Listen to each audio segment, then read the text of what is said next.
In the Yu-Gi-Oh community, poorly made videos are considered especially heinous. In both New England and New York, the dedicated duelists who correct these vicious felonies are members of an elite crew known as Epic Duel Time. These are their stories.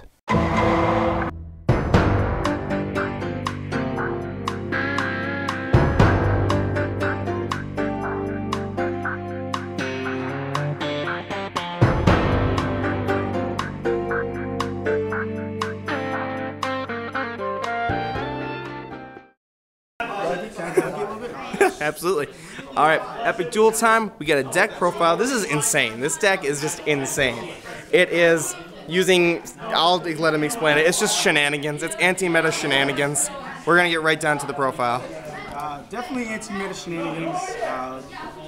The whole base of me making this was thinking what everyone runs and how can I stop it all. This is one of the main cards of the deck. He's like the biggest engine. He has a lot of decent engines, but he's engines. He has three really good effects. The very first is Piercing. Piercing is always awesome. So this is Flyfang. It's Flyfang. Besides his Piercing, whenever he does damage, during the damage step, as soon as he does damage, he gets removed from the field.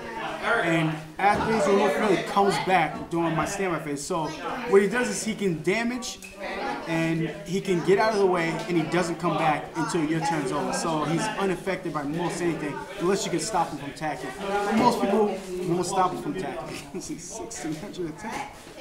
I run the TGs just because I need the synchro and he's easy to get out because I usually don't have a monster on my field for the most part, so I can either summon him or I can just get him normal summon because my deck does a lot of waiting. Yep, so it waits a lot, so I can just summon him in synchro at any point in time. Injection for simple reasons because there are a lot of strong cards and my deck does a lot of waiting, so if it waits too long, they end up stacking really strong monsters that I can't get rid of. She can get rid of most of any one of those monsters. He is another card that instills waiting because obviously I want to wait.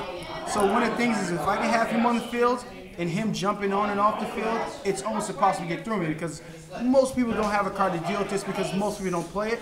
So if he's on the field, he's just going to stop any attacks and then he's going to keep jumping in and out. But there's also another part about him that I'll get to later. Obvious things, we're going anti-meta against Dark Worlds because Dark World seems to be the biggest meta and it's really tough to beat. So as good as it does on its own, all anti-Dark World is the best I can do. Especially at this store. If you're going to do removal, you can't not have ED. He's, for very obvious reasons, a staple in this deck. ED Warrior Lady. Yep. Another reason to get rid of big guys that I can't get off the field. Battle Fader, another card that instills waiting. And obviously, if you know I'm removing from card, this is a great way to just end the game at almost any point in time, especially if it can get a direct attack going. So those are the monsters. I put a decent amount of thought into this. This is a completely original deck. Completely original. You won't find this online anywhere. And most people look at this and go, what in God's name is that? Some of these cards don't make sense until you see the Magic and Trap cards. So once you see the Magic, it'll make some sense. Obviously, since I've been talking about making people wait, we're going to have two of those. More obvious things. Dimensional Fissure. So stalling and then removal? Definitely stalling. So level limit area B makes all level 4 higher monsters. This card is tough, especially when so many Xyz monsters, so it's tough to run that. But with the amount of level 3s you run, it doesn't really affect you that much. It doesn't affect me at all. And this right here, Magic key card that usually blows anyone's mind. Reinfected Male. Infected Male, I could target any monster.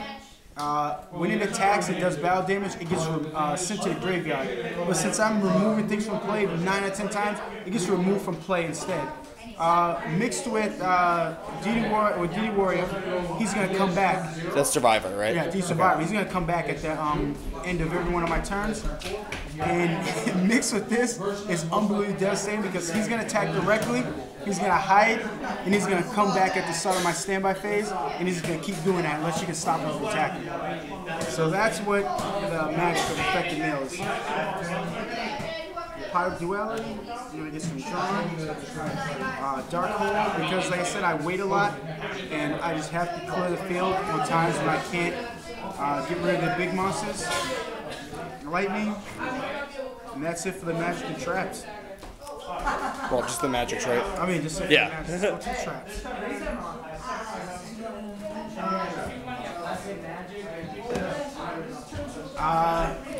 Dark Bribe is a card a lot of people don't like, but with so much back row destruction, I'd rather let them draw a card than destroy the cards, because that's going to end the game for me if they get rid of my cards that stop them from attacking.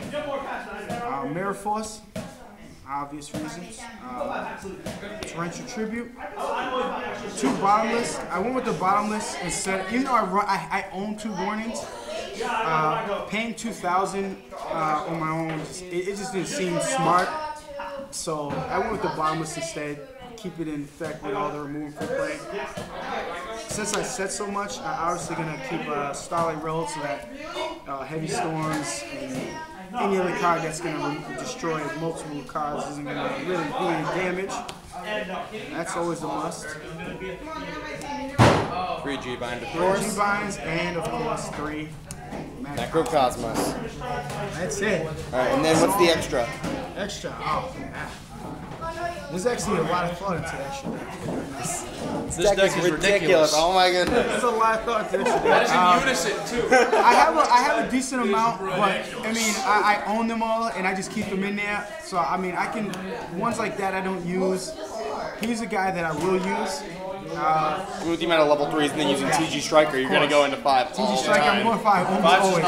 Yep. Android, he's just a beat stick, and he can gain, because I definitely lose life points on a decent amount if I'm not hitting properly, so he really works, especially if I'm waiting. I'm going to be just waiting to gain 600.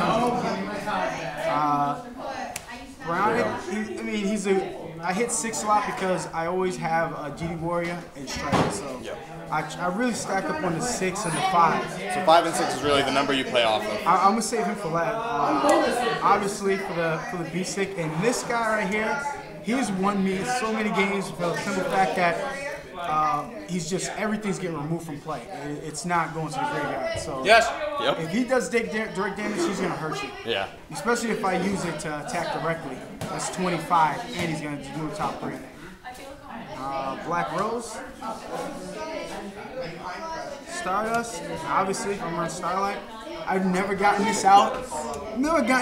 But he's in there. But you never know that one time you happen to get, because you could, because if you have a level 4, a level 3, and a level 2, that makes 9. So. It's never happened, but it could. Obviously, Utopia. Right. He's gonna stall. This guy's MVP, especially against Dark World because he's a fiend. Still Roach. MVP. Dark World, he's a beast, and he's gonna just give him anything, any silvers, all of that's going away. This guy is definitely a good beat stick. This man right here has won decent amount of games, and one of the MVP cards that has been winning a decent amount of games. Submersible Carrier Arrow Shark. He's so amazing. Let's talk about Yu-Gi-Oh! Zeal right here. Alright, show this. This card right here. This card's so good in this deck. And got you. I've never got him, but you could. Yeah, you got level 2. I think I did summon him once, actually. Alright, well that's the deck. This is ridiculous. It's so good. I mean, you guys gotta try this out yourselves at home, folks. When I came in today, I told them, you can ask them, I said, when everyone sees this deck, they're gonna go, what in God's name is going on? And the biggest thing is it forces opponents to make really awkward plays, and if they're not good enough to make the right awkward play, they're gonna lose. And it's really fun. It's really weird. Alright, well that's Epic Duel Time for you. Keep dueling, America. Don't forget to subscribe to our channel. We post up new videos every Thursday. Stay tuned for new decks, duels, news, and reviews. And as always, keep dueling, America.